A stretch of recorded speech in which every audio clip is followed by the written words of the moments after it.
So again, you're listening to the Duncan Duo Real Estate Show, and I have Randy Noon and Kim Magnuson talking to us about the holidays, and obviously we've just got a quick little 5-minute segment here before we go to our news break. But I just wanted to start the conversation with you guys, and I'll start with you, Randy. When people are out there thinking about selling a home during the holidays or buying a home during the holidays, obviously you've inspected thousands of homes. What are some of the biggest mistakes people make, or the biggest blunders you see, or things people need to avoid in those situations that relate to the winter or the holidays? All right, well, talking about decorating, a lot of times when you're getting ready to sell your house, you don't want to over-decorate, because if I have to come out and do the inspection during the holidays and disclaim that I couldn't get to areas or that things were covered up during my inspection, that can be a turn-off to the buyer, thinking that, well, the home inspector couldn't see all this stuff So because they're we had hiding all these decorations around or Right. whatever, limited my inspection. That's so a to speak. 14-foot Clark Griswold Christmas tree that you That's couldn't get right. around to see. Bunch the of broken garland outlet. around woodwork and things like that, and then they move into the house, and then there's wood rot under those areas, and then there's issues with that. Right. And nobody wants that, so just keep that in mind. And probably the thing to consider is, as you're putting up your decorations, is take a look around. Don't put the blinders on and just get your lights up, but actually take a good look at your house while you're there. Look up under the eaves for those places pests could be getting to the attic, soffit panels that are damaged or missing. These are areas that you don't normally visit. So yeah, take that advantage of that opportunity while you're up on the ladder to take a look and see, any branches that are touching the roof. You're anxious to get the lights on and get it all done, but get out the saw and go ahead and get those cut back and take care of those things you need to do, but normally wouldn't get to it. Right. Cleaning your gutters, another big thing we see a lot of, can cause a lot of problems, and while it's considered a maintenance item, still, all of these things, if they don't have to show up on my report, give the Look back. impression that it's a well-maintained home. Right. So the more things that I have to point out, even if they're little, all adds up to giving a buyer a negative impression of the house, even though it may be a great house. You don't want all those little knick-knacky things on Right. the report. So And those maintenance things that aren't taken care of cause the consumer to think, okay, if they didn't do this, what else is wrong? What can I not see?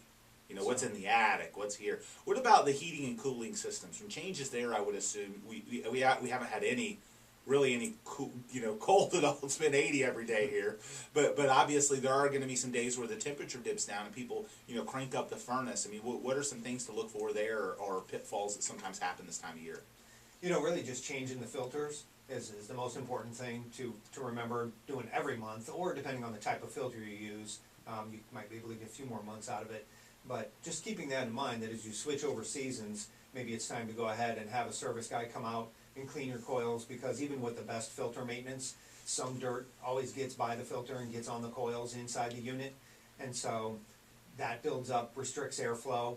So that's the time to really think, it's that change of season, I should probably have a guy out to take a good look at it and get it serviced. Like I said, even with the best maintenance, you still have to have that done. And we're going to continue talking with Randy. We're going to actually ask him maybe some of his humorous winter home inspection stories, going out to houses that maybe are a little over-decorated. But Kim, we got about a minute and a half before our break, so we're going to continue talking about this in the second half of the show. But real quickly, obviously, if people are thinking about selling their home this time of year, going over the top of the Christmas decorations is not generally a good idea.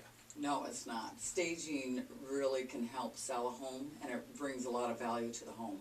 So when a buyer comes to the house and it's professionally staged, they can see it and they feel that the house is more well taken care of, that probably they're not going to have as much difficulty with inspections. So it all ties together, and it definitely helps the home sell faster, and they'll get more money because they feel the house is more cared for. So when it comes to holiday decorations, you really want to do the best you can to keep it non-religious and just keep it simple. Add color out front. Poinsettias are beautiful. And inside, the same thing. You don't want to overwhelm the home with all kinds of decorations, because you want your buyer to walk in the door and see the space that they have, Right. how large the rooms are. You don't want them looking at all the decorations Right. and the knickknacks. You Those want turn them to into a be looking at the distraction. house. Yes, Yeah, they're so if they distraction. have so many things in there, the trees and the little Santa Clauses and all that stuff, they're paying attention to all that, not the house. Exactly. So you just want it simple, tasteful, And so that buyer is looking at the home that they're there to see, Right. and not all those little extra things. We're going to continue talking about this, and there's some more good points on that I want to bring up. I'm going to share a couple of funny experiences that we've had, some pictures I've seen lately of homes that are on the market right now, where the lights are all out everywhere. It's kind of interesting. We're going to continue that conversation after a quick news break here on 970 WFLA.